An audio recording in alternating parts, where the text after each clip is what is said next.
আমার ভাই, বেঈমান কাফেররা এই আখরি জামানায় হারাম আওলাদগুলো প্রমোট কিভাবে পাবে?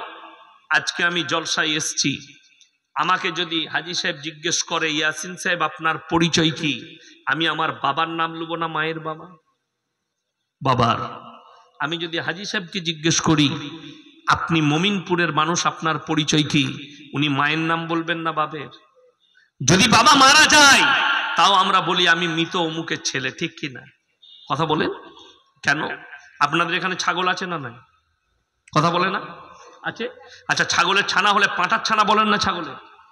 ছাগলের গায়ের বাচ্চা হলে ষাঁড়ের বাচ্চা বলেন না? গায়ে কথা বলে গায়ের বাচ্চা।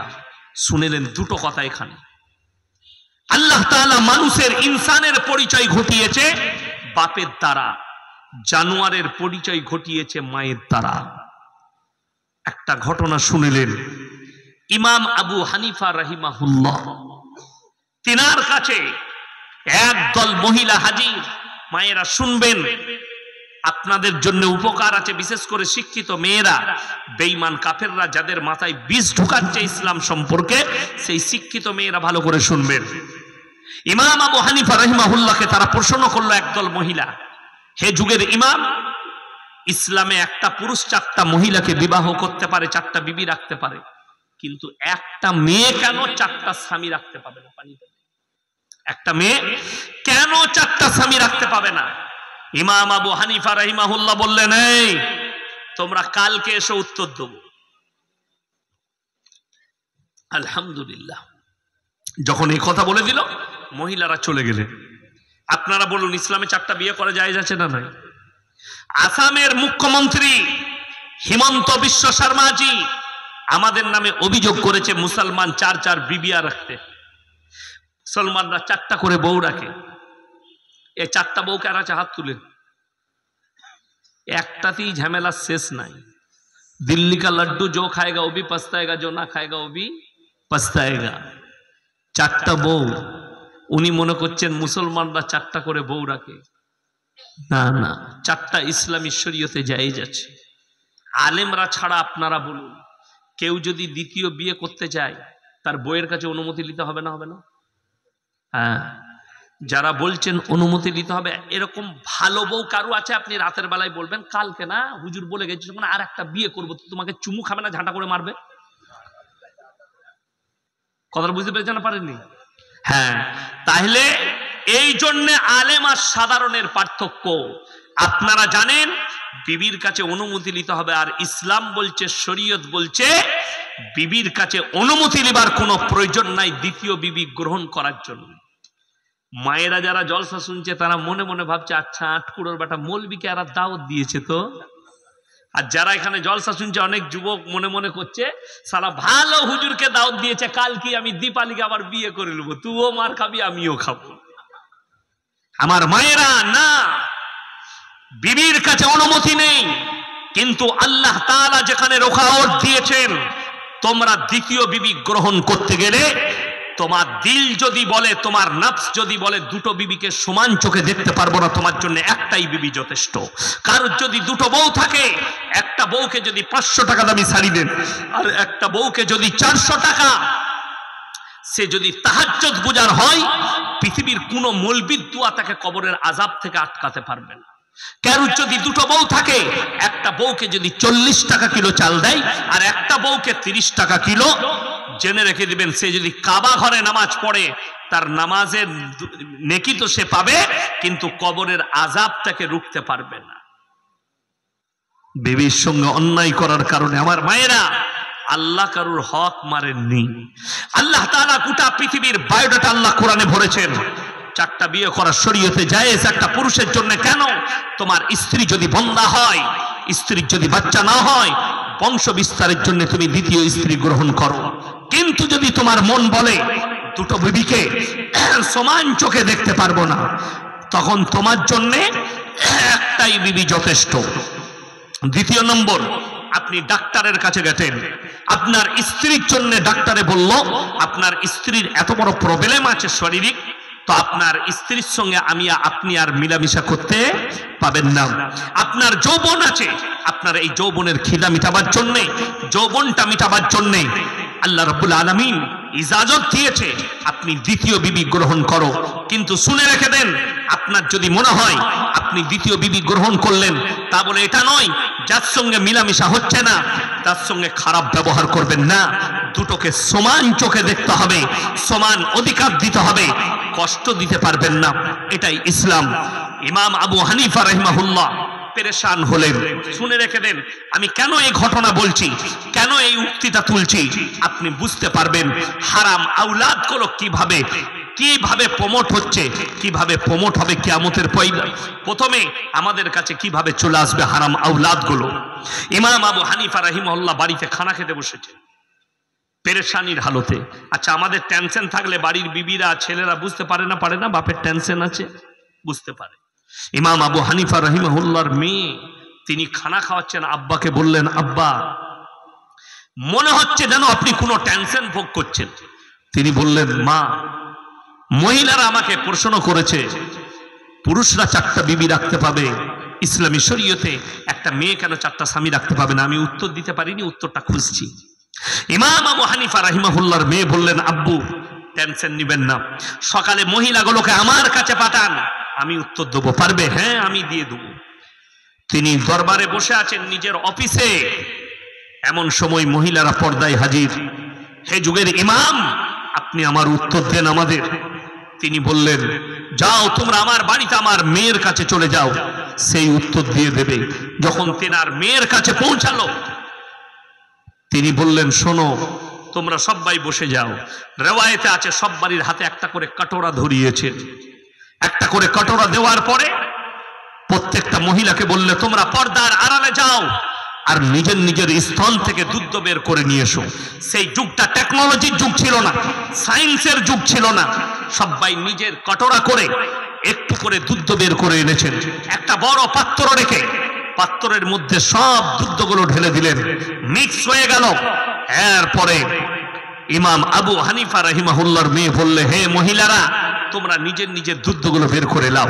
সমস্ত মেয়ে বললে, তুমি পাগল, এই দুধগুলো মিক্স হয়ে গেছে, এগুলো কেমন করে বার করব? ইমাম আবু হানিফা রাহিমাহুল্লাহর মেয়ে বললেন, আমি পাগল নয়, পাগল তোমরা। একটা ছাগল মাঠে গেলে তার সঙ্গে 5টা পাঠা মিলামিশা করতে পারে। কার বীর্য থেকে বাচ্চা হয়েছে এটা আল্লাহ ছাড়া কেউ জানে না। একটা গাই মাঠে থাকলে 5টা ষাঁড় মিলামিশা করতে পারে। কার বীর্য থেকে বাচ্চা হয়েছে এটা আল্লাহ ছাড়া কেউ জানে না। তোমরা যদি 4টা স্বামী গ্রহণ করতে চাও, এই দ্বন্দ্বই দাঁড়াবে, বাচ্চাটা কার সংশয় দাঁড়াবে। তোমাদের মধ্যে আর জানোয়ারের মধ্যে কোনো ফারাক থাকবে না। ওই জন্যে একটা নারী 4টা স্বামী গ্রহণ করতে পারে না। আল্লাহ ইনসানের পরিচয় দিয়েছে বাপের দ্বারা, আর জানোয়ারের পরিচয় দিয়েছে মায়ের দ্বারা। যাদের কাছে গুগল আছে, ইন্টারনেট খুলেন, London, America, Britain, Japan, German, Australia, Brazil, New Zealand, Spain, আপনার উত্তর কোরিয়া, দক্ষিণ কোরিয়া, চাইনা, যতগুলো বেঈমান কাফের দেশ আছে, তারা তাদের পার্লামেন্টে পাস করিয়েছে।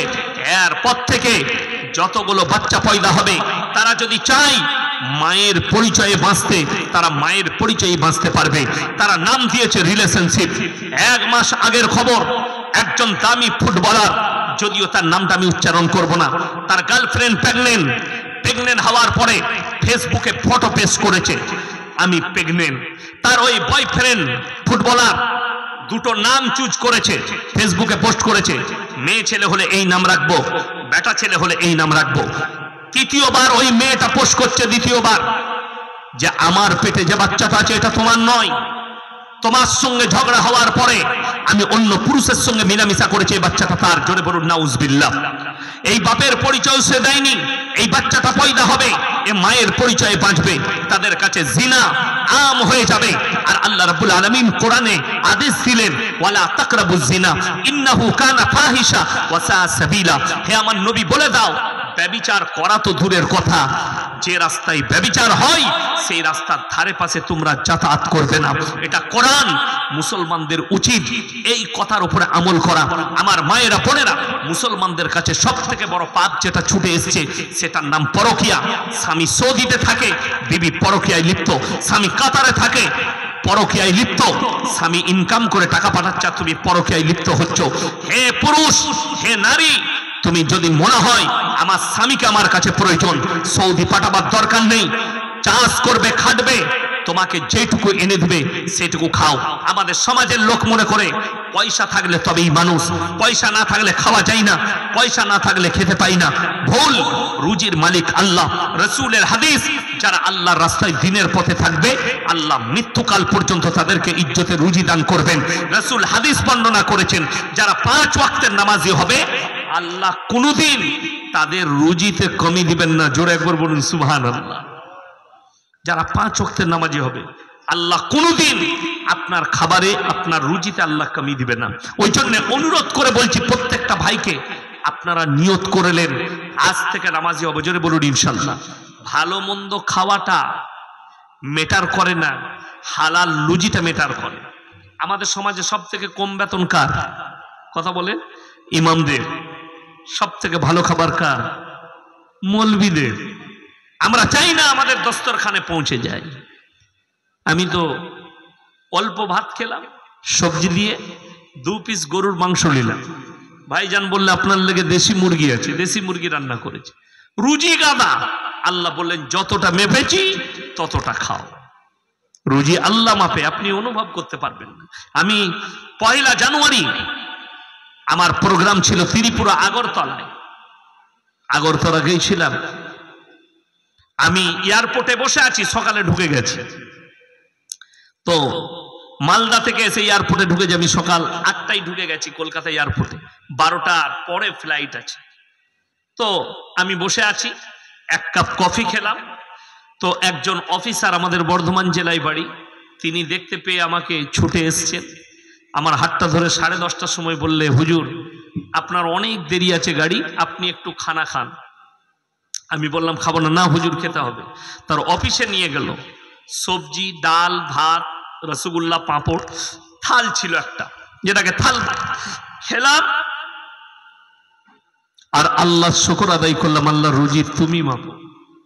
চাই না, রুজি আল্লাহ মেপে দিয়েছে। ইজ্জতের রুজি হাতটা ধরে নিয়ে গিয়ে বস করিয়ে দিই। চাই নাই। আপনাকে বলছি, আপনি জঙ্গলে থাকবেন, আল্লাহ রুজি দান করে। আপনি অবাক হবেন আল্লাহ কেমন রুজির মালিক। যাদের বিশ্বাস নেই তারা শুনে নেন। 3 ভাগ প্রাণী সমুদ্রের তলে আছে, 1 ভাগ স্থলে আছে। একটা তিমি মাছ একদিনে 24 ঘন্টায় 100 কুইন্টাল খাবার খায়, 10 টন খাবার লাগে। রুজি আল্লাহ মাপে। একটা হাতি জঙ্গলে 10 কুইন্টাল 24 ঘন্টায় 1 টন খাবার খায়। রুজি আল্লাহ মাপে। গোটা পৃথিবীর রুজির মালিক আমি আল্লাহ। আল্লাহর কাছে দোয়া করবেন, সম্পদের নয়, মালের নয়। আল্লাহর কাছে মুমিন যারা হবে তারা দোয়া করবে, আল্লাহ মৃত্যুকাল পর্যন্ত ইজ্জতে রুজি দাও, কালমার সঙ্গে মৃত্যু দান করো। আমার ভাই, হালাল রুজি এবং মৃত্যুকাল পর্যন্ত ইজ্জতের রুজি। যারা মনে করছেন টাকা সম্পদ থাকলে সুখী, শুনে রেখে দেন, কিয়ামতের দিনে বুখারী শরীফের riwayate হাদিসে আছে, আল্লাহ রাসূল সাল্লাল্লাহু আলাইহি সাল্লাম বললেন, হে আমার সাহাবীরা শোনো, একজন বড় লোক মালদার মুমিনের থেকে একজন গরিব মানুষ মুমিন ব্যক্তি 500 বছর আগে জান্নাতে প্রবেশ করবে। জোরে বলুন সুবহানাল্লাহ। আপনি 500 বছর আগে জান্নাতে যাবেন। আপনার যদি জায়গাটা ঠিক হয়, রুজির মালিক আল্লাহকে বিশ্বাস করুন। হে আমার মা, ডাল ভাত খান, স্বামীকে বলবেন ডাল ভাত নিয়ে এসো যেন হালাল হয়। আমার কাছে থাকো। সমাজে বেঈমান কাফেররা আমাদের মাথায় চেপে বসে গেছে, ঠান্ডা মাথায় জাল ছুঁড়েছে, আমরা জালে ফেসে গেছি। আপনারা বলুন, দাড়ি রাখা সুন্নত না দাড়ি কাটা সুন্নত?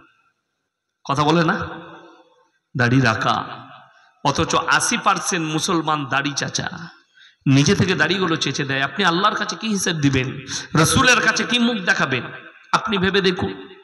আরে আমার দাড়ি নাই, আমাকে অনেকজন ফেসবুকে বলে, কমেন্টে লেখে, এই হুজুরের বক্তব্য শোনা যাবে না, দাড়ি নাই। আমি বলেছি ভাই তোদের কাছে ওষুধ থাকলে একটু দিয়ে পাঠা, যদি মালটা বেরিয়ে যায় কি করব? আল্লাহ আমাকে সব দিয়েছে, দাড়ি নাই। হাজী সাহেবের দাড়ি দেখুন, ইনাদের দাড়ি আছে, আমার দাড়ি নাই। আল্লাহ যাকে যেরকম আকৃতি দিয়েছে, ওই জন্যে দাড়ি আছে, আপনি দাড়ি রাখছেন না, দাড়ির মূল্য বুঝেননি। আপনার জীবন আছে, আপনি জীবনের মূল্য বুঝেননি। অথচ কোরআনে আছে, ওয়ামাল হায়াতুদ দুনিয়া ইল্লা মাতাউল গুরুর, এই দুনিয়া তোমাদের জন্য সম্পূর্ণ ধোঁকা। আপনি ধোকায় পড়ে আছেন। ধোকাতে পড়ে থাকবেন না, পরকালে চিন্তা ভাবনা করুন। আপনি মরে গেলে আমার কি হবে, আমি চলে গেলে আমার কি হবে, আমার পরকালটা কি হবে, পরকালটা কিভাবে কাটবে, আপনি একবারও চিন্তা করেছেন? বেঈমান কাফেরদের চিন্তা নেই, তাদের জন্য একটাই রাস্তা আছে, জাহান্নাম। আর আমার আপনার জন্য রাস্তা হচ্ছে জান্নাত আর জাহান্নাম। অনেক বেনামাজি রাস্তায় বসে বলে আমরা নামাজ পড়িনি তো কি হয়েছে, আমরা তো ভালো লোক। কোরআনকে জিজ্ঞেস করেছো, কোরআনে আছে ফি জান্নাতি ইয়াতাসাআলুনা আনিল মুজরিমিনা মা সালাকাকুম ফি সাকার। তোমরা কেন জাহান্নামে যাচ্ছ? কারা বলবে? জান্নাতীরা। তোমরা তো বলতে আমরা ভালো লোক, আজকে জাহান্নামে। তারা উত্তর দেবে ক্বালু লাম নাকু মিনাল মুসাল্লিন, আমরা মুসল্লিদের মধ্যে, নামাজীদের মধ্যে ছিলাম না, আল্লাহ তাই জাহান্নামে পাঠিয়েছে। ওয়ালাম নাকু নুতিমুল মিসকিন, আর আমরা মিসকিনকে খানা খাওয়াইতাম না, তাই আল্লাহ আমাদেরকে জাহান্নামে পাঠিয়েছে। ওয়া কুন্না নাখুদু মাল কায়দিন, এটা বড় প্যাথেটিক, মারাত্মক। আর দাড়ি টুপি নামাজি মুসল্লিদের দেখে হাসি ঠাট্টা বিদ্রুপ করতাম, আল্লাহ তাই আমাদেরকে জাহান্নামে পাঠিয়েছে। ওয়া কুন্না নুকাজ্জিবু বিয়াউমিদ্দিন, আর আমরা বিচারের দিবসকে মিথ্যা বলে মনে করিতাম, আল্লাহ তাই আমাদেরকে জাহান্নামে পাঠিয়েছে। আমার ইমানদার ভাইয়েরা, আমার পরেজগার ভাইয়েরা, পরকালে চিন্তা নেন আমি মরে গেলে কি হবে। রুজির মালিক আল্লাহ, হায়াতের মালিক আল্লাহ, মওতের মালিক আল্লাহ। আল্লাহর কাছে দোয়া করবেন, আল্লাহ কালমার সঙ্গে মৃত্যু দাও, ইজ্জতে রুজি দান করো। পৃথিবীতে আল্লাহ রুজি সবাইকে দেয়, কেউ কি রাস্তা ঘাটে, কেউ কি বেইজ্জতি করে। আপনি এটা মনে করবেন কোন ব্যক্তি আপনার কাছে হাত পেতেছে, কোরআনে আছে তিনটে লোক যদি হাত পাতে তোমাদের কাছে, তাদের হাতকে তোমরা জীবনে ফিরিও না। নাম্বার 1, ওয়া আতিদাল কুরবা, তোমার কাছের গরিব যদি তোমার কাছে হাত পেতে দেয়, তাদের হাতকে ফিরিও না। আপনি 1 টাকা দান করতে পারলে আপনি ভাববেন আল্লাহ আমাকে দেনেওয়ালা বানিয়েছো, আমাকে চাহনেওয়ালা বানিয়েছো। আল্লাহ আমাকে দেনেওয়ালা বানিয়েছেন, আমাকে হাত পাতনেওয়ালা বানাওনি। ওয়া আতিদাল কুরবা, তোমার কাছের গরিব যদি হাত পাতে, রাসূলের হাদিসে আছে, তোমরা দেখো না তোমার বাড়ির পাশে কে বসবাস করছে, সে দলিত হোক, আদিবাসী হোক, হিন্দু হোক, খ্রিস্টান হোক, ক্ষুধার্ত হলে খাবার দাও, বস্ত্রহীন হলে বস্ত্র দাও, বিপদে পড়লে পাশে দাঁড়াও। এটাই হচ্ছে রাসূল সাল্লাল্লাহু আলাইহি সাল্লামের আখলাক। তোমরা তোমাদের বাড়ির দেওয়ালকে এতটা উঁচু করো না, তোমার বাড়ির পাশের গরিবের গরিবিটা না দেখতে পাও, যে সেই গরিবটা কি হালতে আছে, তার গরিবিটা কি, এটা যেন আপনাকে খোঁজ রাখতে হবে। ওয়াল ইয়াতামা ওয়াল মাসাকিন, আর তোমরা লক্ষ্য রাখবে এতিম আর মিসকিন যদি তোমার কাছে হাত পাতে, তাদের হাতকে তোমরা জীবনে ফিরিও না। ওয়াবনাস সাবিলি ওয়ালা তুবাদ্দির তাবদীর, আর মুসাফির যদি তোমাদের কাছে হাত পাতে, তাদের হাতকে তোমরা জীবনে ফিরিও না। মুসাফির হাত পেতেছে, তাদের হাত পাতা মাত্র তুমি হাতে রেখে দাও। এই 3 জনের দোয়াকে আল্লাহ কবুল করে নেয়। পরের আয়াতে বললেন ইন্নাল মুবাদদিরিনা কানু ইখওয়ানাশ শায়াতিন ওয়া কানা আশ-শাইতানু লিরাব্বিহি কাফুরা। হে আমার নবী, পৃথিবীর মানুষকে বলে দাও অপব্যয়কারী শয়তানের ভাই। আল্লাহ তাআলা কোরআনে বললেন ইন্নাল মুবাদদিরিন কানু ইখওয়ানাশ শায়াতিন, যারা অপব্যয় করে তারা শয়তানের ভাই, আর শয়তান জাহান্নামী, তার ভাই যারা হবে তারা জান্নাতে প্রবেশ করতে পারবে না। অপব্যয় কাকে বলে? আল্লাহ আপনাকে টাকা দিয়েছে, মাল দিয়েছে, হালাল টাকা দিয়েছে, আপনি ইসলাম বিরোধী কাজে খরচ করছেন, গান বাজনা, ড্যান্স, মদ, গাঁজা, লটারি ইত্যাদি সমস্ত ইসলাম বিরোধী কাজে আপনি টাকা খরচ করছেন। আল্লাহ বললেন তারা হচ্ছে শয়তানের ভাই। ওই জন্যে গরিবের হেমায়াত করুন, গরিবের পাশে থাকুন, খোঁজ রাখেন। আল্লাহ মাল দিয়েছে, যতদিন আপনার কাছে টাকা আছে আপনি যাকাত দিবেন, টাকা নাই যাকাতও নাই। আপনার কাছে মাল আছে আপনি দান করুন, তবে দান শুনেলেন মধ্যম পন্থা ইস্তেমাল করতে হবে। ইয়াসিন সাহেব বলে গেছে আল্লাহর রাস্তায় দান করতে, দিয়ে ঘরে খাবার নাই, লোককে সব দান করে দিলেন, এটা ইসলাম একবারই রসুলের বিরোধী, কোরআন হাদিসের বিরোধী। আপনার রেখে দিয়ে যে খাবারটুকু রাখলে আপনার সংসার চলবে, ওটা রেখে দিয়ে দান করতে হবে। আপনি 100 টাকা রোজগার করেছেন, সেখান থেকে 20 টাকা দান করুন, 80 টাকা আপনার। আপনি সারা বছর খাওয়া দাওয়া করে খরচা করে আপনার 1 লাখ টাকা বেঁচেছে, আপনি 2,500 টাকা যাকাত দিন। ৯৭,৫০০ টাকা আপনার খাঁটি টাকা। ওই জন্যে আপনি ইসলামটাকে বুঝেন। ইসলাম মানে শুধু নামাজ রোজা তসবিহ তিলাওয়াত হজ যাকাত নয়, মাথা থেকে পা পর্যন্ত একটা জীবন ব্যবস্থার নাম হচ্ছে ইসলাম। সেই ইসলামে আপনার মেয়েকে দাখিল করুন। আজকে দেখুন, আমরা এমন একটা দেশে বাস করছি যেখানে কোনো মেয়ে যদি ন্যাংটো ঘুরে বেড়ায় তাকে বাহবা দেওয়া হয়, নাইস বলা হয়, বিউটিফুল বলা হয়, অথচ কোনো মুসলিমদের মেয়ে বোরকা পরে হিজাব পরে স্কুলে গেলে তাকে কোর্টেতে কেস লড়তে হয়। এটা এমন একটা দেশ।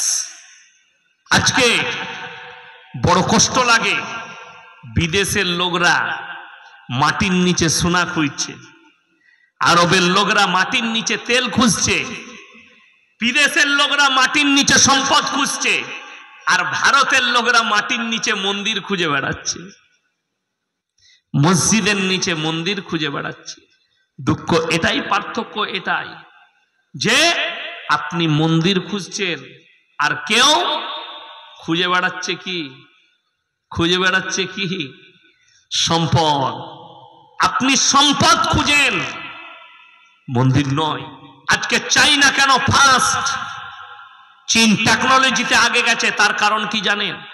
যেমন মুসলমানদিকে বলি, এখানে এটা সচেতনমূলক কথা, সবাই ভালো করে শুনবেন। ভারতে সাইবার অ্যাটাক হচ্ছে। সাইবার অ্যাটাক মানে বুঝতে পেরেছেন কি? সাইবার অ্যাটাক মারাত্মক জিনিস। এই অ্যাটাকটা হচ্ছে শুধুমাত্র মুসলমানদের ওপরে, যে এরিয়ায় মুসলিম বেশি। আমার এলাকায় এক সপ্তাহের ভেতরে 10 কোটি টাকা সাইবার অ্যাটাক হয়ে গেছে। করেছে কারা? বিভিন্ন রকম সাইবার যারা অ্যাটাক করে তারা করেছে, আপনি অনুভব করতে পারবেন না। আর এই খপ্পরে পড়েছে কারা? মুসলিমরা। বিদেশের একটা কোম্পানির নামে অ্যাপস খোলা হচ্ছে, সেই অ্যাপসের মাধ্যমে আপনার কাছে বার্তা পৌঁছে যাচ্ছে যে আপনি এখানে টাকা লাগান, আপনার পয়সা ডবল হবে। 10,000 দিয়েছেন, আপনাকে 7,000 দিচ্ছে। আপনি 15,000 দিয়েছেন, 30,000 দিচ্ছে। সে তারপরে আপনার কাছে 2 কোটি টাকা ইনভেস্ট করছে। তারপরে মানুষ যখন লোভে পড়ছে, তখন কোটি কোটি টাকা যখন লাগাচ্ছে, সে যখন দেখলে আমি 2 কোটি দিয়েছি, আমার কাছে এক সপ্তাহের ভেতরে ইনভেস্ট হলো 20 কোটি, অ্যাকাউন্ট সিল, টাকাগুলো আপনাদের গায়েব। এটার নাম সাইবার অ্যাটাক। আর এইটাতে বেশিরভাগ ফেলে পড়ছে মুসলিম যুবকরা। ওরা মুসলিম এরিয়া দেখে করছে। এটার জন্য সরকার দায়ী নয়, প্রশাসন দায়ী নয়, এটার জন্য খুদ মুসলিম দায়ী। সরকার আপনাকে সচেতন করছে, মোবাইলে ফোন করলে বলছে সাইবার নিরাপদে থাকুন। আপনার অ্যাকাউন্টে সাইবার অ্যাটাক হতে পারে, আপনার জীবনে সাইবার অ্যাটাক হতে পারে। আপনি মুসলমান লোভী, বিনা পরিশ্রমে পয়সা করব। লটারি কেন হারাম? লটারির টিকিট এই জন্য হারাম, আপনি বিনা পরিশ্রমে পয়সা কামাতে চাইছেন। আর রাসূল সাল্লাল্লাহু আলাইহি সাল্লামের সুন্নাত হচ্ছে তোমরা ব্যবসা করো। জোরে বলুন সুবহানাল্লাহ।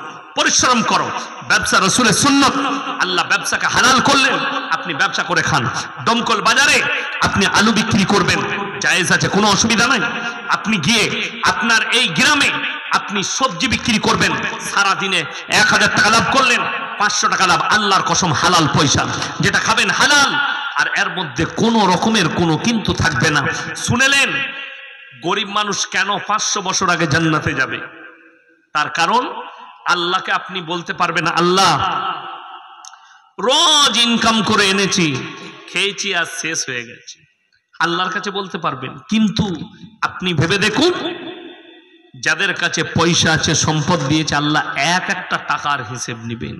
শুধু ওইটা নয়, এই যে গাছ দেখছেন, এই গাছের পাতা বিনা কারণে যদি কেউ ধরে ছিঁড়ে, বিনা প্রয়োজন আল্লাহর কাছে হিসেব লাগবে। যেমন আমাদের মুসলমানরা দিন বুঝে না, না বুঝার কারণে, ইলম না থাকার কারণে, আপনার বিবেক আছে না, জ্ঞান আছে না, ইলমিয়াত আছে। আপনাদের এলাকায় ধান চাষ হয় না? হয় না? হয় না? এখন দেখবেন বেশিরভাগ এলাকায় মেশিনে ধান কাটা হচ্ছে, হচ্ছে না? হয়নি? আমাদের দিকে মেশিনে ধান কাটা হচ্ছে বেশিরভাগ জায়গায়। এই ধান কাটার পরে ওগুলোকে আমরা কুটুরি বলি। আপনাদের কি বলে? যেগুলো পড়ে থাকে খড়গুলো, খড়, হ্যাঁ, বিচে, ওইগুলোতে দেখবেন কিছু চাষি কি করছে, আগুন ধরিয়ে দিচ্ছে, দিচ্ছে না দেয়নি? এই আগুন ধরানোটা কত বড় অপরাধ আর অন্যায় জানেন? ওই আগুন ধরানোর পরে যতগুলো নিষ্পাপ প্রাণী মারা যাবে, সমস্ত পাপগুলোর হিসেব ওই নিষ্পাপ প্রাণীগুলোর হিসেব আল্লাহর কাছে রাখবে। জঙ্গলে যারা আগুন ধরায় তারা নামাজ তো পড়বে, ইবাদত তো করবে, কিয়ামতের দিনে কিন্তু অতগুলো প্রাণীর প্রাণ দিতে গিয়ে সে আর জান্নাতের খুশবুটাও পাবে না। পুকুর চাষ করেছে, আপনি হিংসা করে পুকুরে বিষ দিয়ে দিলেন, দেয় না দেয় না? অনেকজন এ চাষ করেছে, পয়সা করবে, পুকুরে বিষ দিয়ে মাছগুলো মরে যাক। শুধু মাছ নয়, মাছ থেকে শুরু করে কাঁকড়া থেকে শুরু করে যতগুলো নিরীহ প্রাণী মারা যাবে, ওই প্রত্যেকটা প্রাণীর জানের বদলা তোমাকে কিয়ামতের দিনে দিতে হবে। হিংসা ইয়াসিনের প্রতি ভাই একটা জিনিস মাথায় রাখবেন, কারুর উপকার করতে পারেন আর না পারেন, ক্ষতি কিন্তু কারুর করবেন না। ইস ঘর কো আগ লাগি ঘর কি চিরাগ সে। আপনাকে আমি মুর্শিদাবাদে প্রমাণ দেবো, বীরভূমে প্রমাণ দেবো, মুসলমান মুসলমানকে মারছে, রাজনৈতিক শিকার, মার্ডার, বড় কষ্ট লাগে। আপনারা জানেন, যারা মনে মনে ভাবছেন নেতা হওয়াটা ভালো, গ্রামের নেতা হয়েছে আমি বিচারক, খুব সহজ পদ, আপনি জিতে গেলেই পেয়ে যাবেন, কিন্তু ওই পদের যদি অপব্যবহার করেন, দেশের মানুষ বিচার করুক আর না করুক, আল্লাহর কসম আল্লাহর কাছে কঠিন বিচার হবে। যার কারণে হযরতে উমরে ফারুক রাদিয়াল্লাহু তাআলা আনহু নিজের সন্তানকে গাছে বেঁধিয়েছিলেন, বাঁধো, তুমি যদি আজকে ছেড়ে দাও আমিরুল মুমিনিনের সন্তান হিসাবে এর থেকেও বড় অপরাধ করবে। আমাদের দেশের বিচার হয়, কেউ যদি গাঢ় দুধে চা আমাকে খাইয়ে দেয় তো আমি বিচার পাল্টিয়ে দিই, কেউ যদি 500 টাকার লোট গুঁজে দেয় বিচার পাল্টিয়ে দিই। তুমি মাথায় রাখবে, যদি একটা বিচার আমানতের খেয়ানত করো, একটা মজলুমের উপর অত্যাচার করো, আজকে যে উত্তরপ্রদেশ থেকে শুরু করে ভারতের জমিনে যেখানে যেখানে মজলুম মুসলমানদের উপরে অত্যাচার হচ্ছে, দুনিয়ার মানুষ বিচার করুক আর না করুক, আমার আল্লাহর আদালতে মহৎ বিচার হবে। শুধু তাই নয়, ভেবে দেখুন, একটু ভেবে দেখুন, আল্লাহর কাছে আপনাকে আমাকে হাজিরি দিতে হবে। ওই জন্য সবাই হাজিরি দেবো ইনশাল্লাহ, বলুন ইনশাল্লাহ। ইমানের সঙ্গে হাজিরি দেব, ইমানদার হন। আপনি একটা হক কথা বলবেন, নেকি পাবেন। পাড়ায় বিচার হচ্ছে, আপনি একটা হক কথা বলে দেন, হক কথা বলুন, ভাই এ ভাই এইটা বিচারটা ভুল হচ্ছে, আপনি যদি এই কথাটা বলতে পারেন, অন্যায় আর ন্যায়টা যদি বলতে পারেন, আল্লাহর কসম আপনি মুমিন, নেকি পাবেন। আপনি মসজিদে প্রবেশ করেছেন, মসজিদের পানিগুলো উজুর পানি কেউ নষ্ট করছে, আপনি তাকে বুক ফুলিয়ে বললেন এটা অন্যায়, নেকি পাবেন। আপনি বলতে পেরেছেন, এটাই নেকি। মাথায় রাখবেন আমার ভাই, আমার আল্লাহওয়ালা ভাইরা, সবাই বলুন আজ থেকে আমরা দিনের উপরে প্রতিষ্ঠিত হব, জোরে বলুন ইনশাআল্লাহ। আমি জানি এই মাদ্রাসা কিয়ামত পর্যন্ত প্রয়োজন আছে। মাদ্রাসা হচ্ছে পাওয়ার হাউস, আর ট্রান্সফার্মার হচ্ছে আমরা আলেমরা, ওইখান থেকে যারা বেরিয়ে আসবে সেগুলো হচ্ছে ট্রান্সফার্মার, যেখান থেকে বিদ্যুৎটা মানুষের কাছে পৌঁছে দেওয়া হয়, আর যেখানে সংগ্রহ করা হয় ওই জায়গাটা হচ্ছে মাদ্রাসাটা। এই মাদ্রাসা একটা মমিনপুরের লোক কায়েম করেছে, আল্লাহ এই মাদ্রাসাকে দিন দুগুনি রাত চৌগুনি তারাক্কি দান করুক, বলুন আমিন।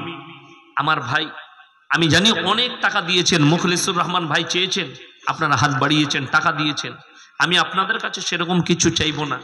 আমি খালি কোরআনের 30টা পাড়া আছে, 30টা পাড়া কোরআন শরীফ, 5 জন ভাই 30 জন ভাই 500 করে টাকা আমার হাতে দিয়ে যান তো, কে কে আছেন লগত? যদি না থাকে নামটা লিখিয়ে যান, কালকে দিবেন, পরশু দিবেন, 1 মাস পরে দিবেন, 500 করে টাকা বলেছি লগত কোরআনের জন্য। জাকিরা হাদিসে আছে গচ্ছিত সম্পদ, মানুষ কাঁদবে কিয়ামতের দিনে। আমি যদি আরো কিছু টাকা দান করতাম আমার জন্য মঙ্গল হতো। আর আমি এক্ষুনি কোরআন শোনালাম, মুসাফিরের দোয়াকে আল্লাহ কবুল করেন। আমি জানি আমার ভাইজান চলে এসছেন, বড় ভাইজান আব্দুল্লাহিল মারুফ সাহেব এক্ষুনি আসবেন। আপনাদের কাছে খালি 30 জনের কাছে আমি 30টা কোরআন শরীফের পয়সা চাই। মাশাআল্লাহ, নিয়ে এসো বাবু। একটা হলো ওই যে একটা নাম লিখে দেন তো, ওই যে একটা নাম, দুটো ভাই কে আছেন?